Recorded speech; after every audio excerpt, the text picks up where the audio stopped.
In the days when the judges ruled, there was a famine in the land, and a man of Bethlehem in Judah went to sojourn in the country of Moab, he and his wife and his 2 sons. The name of the man was Elimelech, and the name of his wife Naomi, and the names of his 2 sons were Mahlon and Chilion. They were Ephrathites from Bethlehem in Judah. They went into the country of Moab and remained there. But Elimelech, the husband of Naomi, died, and she was left with her 2 sons. These took Moabite wives. The name of the one was Orpah, and the name of the other Ruth. They lived there about 10 years, and both Mahlon and Chilion died, so that the woman was left without her 2 sons and her husband. Then she arose with her daughters-in-law to return from the country of Moab, for she had heard in the fields of Moab that the Lord had visited his people and given them food. So she set out from the place where she was with her 2 daughters-in-law, and they went on the way to return to the land of Judah. But Naomi said to her 2 daughters-in-law, "Go, return each of you to her mother's house. May the Lord deal kindly with you as you have dealt with the dead and with me. The Lord grant that you may find rest, each of you, in the house of her husband." Then she kissed them, and they lifted up their voices and wept, and they said to her, "No, we will return with you, to your people." But Naomi said, "Turn back, my daughters. Why will you go with me? Have I yet sons in my womb that they may become your husbands? Turn back, my daughters. Go your way, for I am too old to have a husband. If I should say I have hope, even if I should have a husband this night and should bear sons, would you therefore wait till they were grown? Would you therefore refrain from marrying? No, my daughters, for it is exceedingly bitter to me for your sake that the hand of the Lord has gone out against me." Then they lifted up their voices and wept again. And Orpah kissed her mother-in-law, but Ruth clung to her.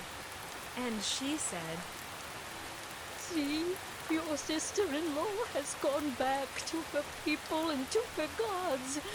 Return after your sister-in-law." But Ruth said, "Do not urge me to leave you, or to return from following you. For where you go, I will go, and where you lodge, I will lodge. Your people shall be my people, and your God my God. Where you die, I will die, and there will I be buried. May the Lord do so to me, and more also, if anything but death parts me from you." And when Naomi saw that she was determined to go with her, she said no more. So the 2 of them went on until they came to Bethlehem. And when they came to Bethlehem, the whole town was stirred because of them. And the women said, "Is this Naomi?" She said to them, "Do not call me Naomi. Call me Mara, for the Almighty has dealt very bitterly with me. I went away full, and the Lord has brought me back empty.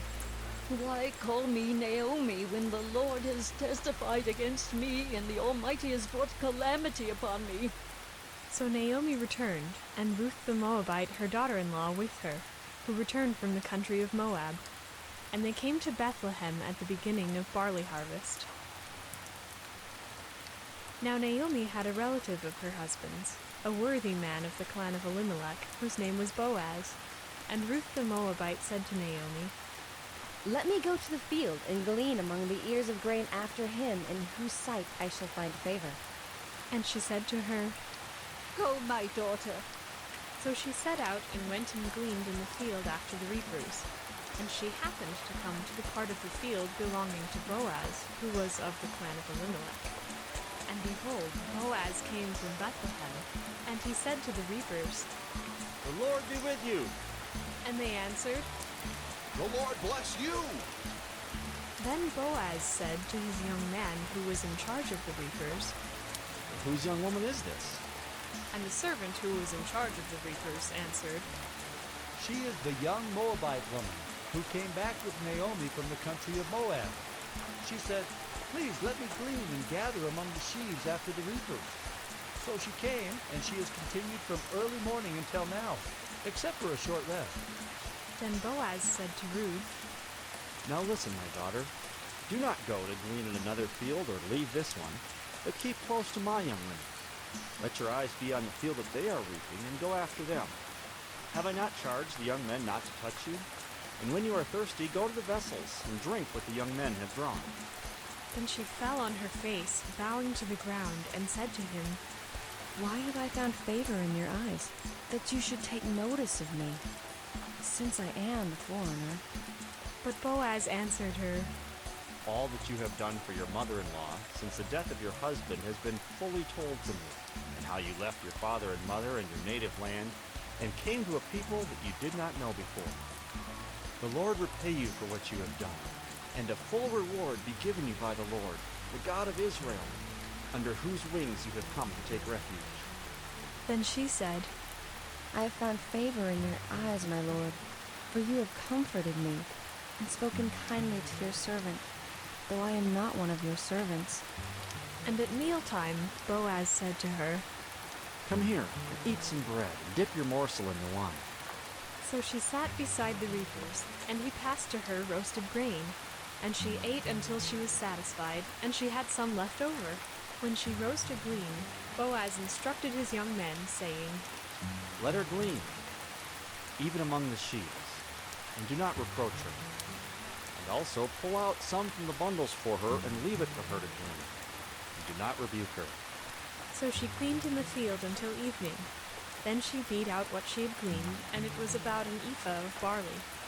And she took it up and went into the city. Her mother-in-law saw what she had gleaned.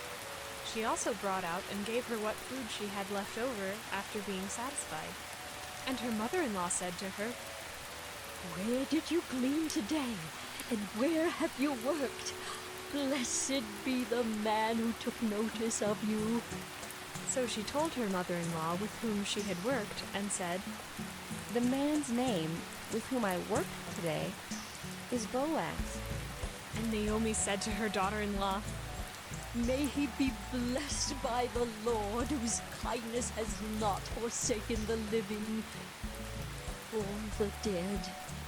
Naomi also said to her, The man is a close relative of ours, one of our redeemers. And Ruth the Moabite said, Besides, he said to me, You shall keep close by my young men until they have finished all my harvest.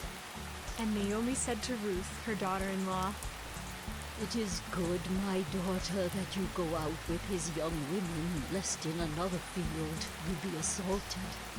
So she kept close to the young women of Boaz, gleaning until the end of the barley and wheat harvests. And she lived with her mother-in-law. Then Naomi, her mother-in-law, said to her, My daughter, should I not seek rest for you, that it may be well with you? Is not Boaz our relative, with whose young women you were? See, he is winnowing barley tonight at the threshing floor. Wash, therefore, and anoint yourself, and put on your cloak and go down to the threshing floor. But do not make yourself known to the man until he has finished eating and drinking.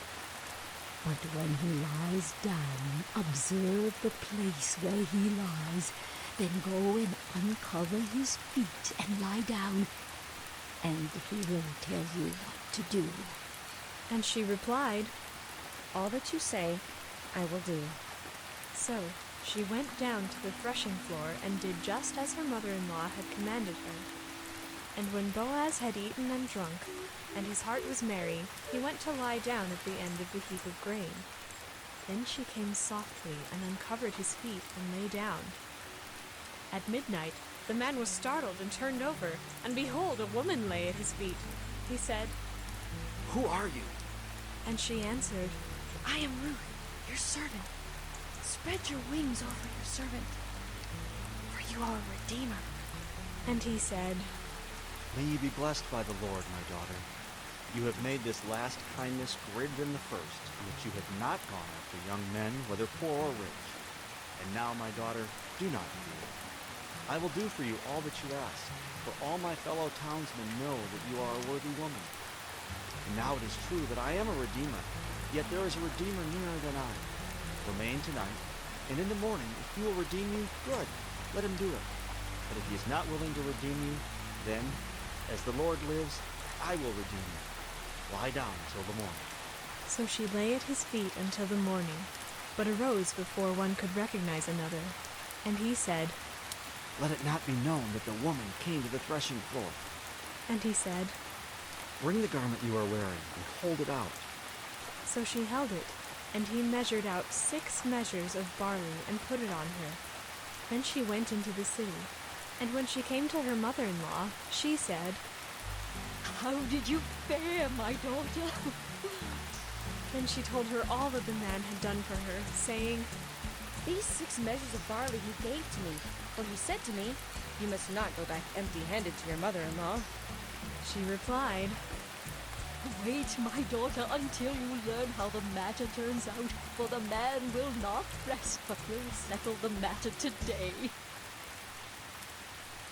Now Boaz had gone up to the gate and sat down there. And behold, the Redeemer, of whom Boaz had spoken, came by. So Boaz said, Turn aside, friend. Sit down here. And he turned aside and sat down. And he took 10 men of the elders of the city and said, Sit down here. So they sat down. Then he said to the Redeemer, Naomi, who has come back from the country of Moab, is selling the parcel of land that belonged to a relative, Elimelech. So I thought I would tell you of it and say, Buy it in the presence of those sitting here, and in the presence of the elders of my people. If you will redeem it, redeem it. But if you will not, tell me, that I may know. For there is no one besides you to redeem it, and I come after you. And he said, I will redeem it. Then Boaz said, The day you bought the field from the hand of Naomi, you also acquire Ruth, the Moabite, the widow of the dead, in order to perpetuate the name of the dead in his inheritance. Then the Redeemer said, I cannot redeem it for myself, lest I impair my own inheritance. Take my right of redemption yourself, for I cannot redeem it. Now this was the custom in former times in Israel concerning redeeming and exchanging. To confirm a transaction, the one drew off his sandal and gave it to the other, and this was the manner of attesting in Israel. So when the Redeemer said to Boaz, Buy it for yourself. he drew off his sandal. Then Boaz said to the elders and all the people, You are witnesses this day that I have bought from the hand of Naomi all that belonged to Elimelech, and all that belonged to Chilion and to Mahlon. Also Ruth the Moabite, the widow of Mahlon, I have bought to be my wife, to perpetuate the name of the dead in his inheritance, that the name of the dead may not be cut off from among his brothers and from the gate of his native place. You are witnesses this day. Then all the people who were at the gate and the elders said, We are witnesses. May the Lord make the woman who is coming into your house like Rachel and Leah, who together built up the house of Israel. May you act worthily in Ephrathah and be renowned in Bethlehem. And may your house be like the house of Perez, whom Tamar bore to Judah, because of the offspring that the Lord will give you by this young woman. So Boaz took Ruth, and she became his wife. And he went in to her, and the Lord gave her conception, and she bore a son. Then the women said to Naomi, Blessed be the Lord, who has not left you this day without a redeemer, and may his name be renowned in Israel. He shall be to you a restorer of life, and a nourisher of your old age.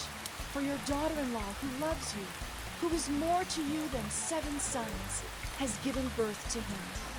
Then Naomi took the child and laid him on her lap, and became his nurse. And the women of the neighborhood gave him a name, saying, A son has been born to Naomi. They named him Obed. He was the father of Jesse, the father of David. Now these are the generations of Perez. Perez fathered Hezron. Hezron fathered Ram. Ram fathered Amminadab. Aminadab fathered Nahshon. Nahshon fathered Salmon. Salmon fathered Boaz. Boaz fathered Obed. Obed fathered Jesse. And Jesse fathered David.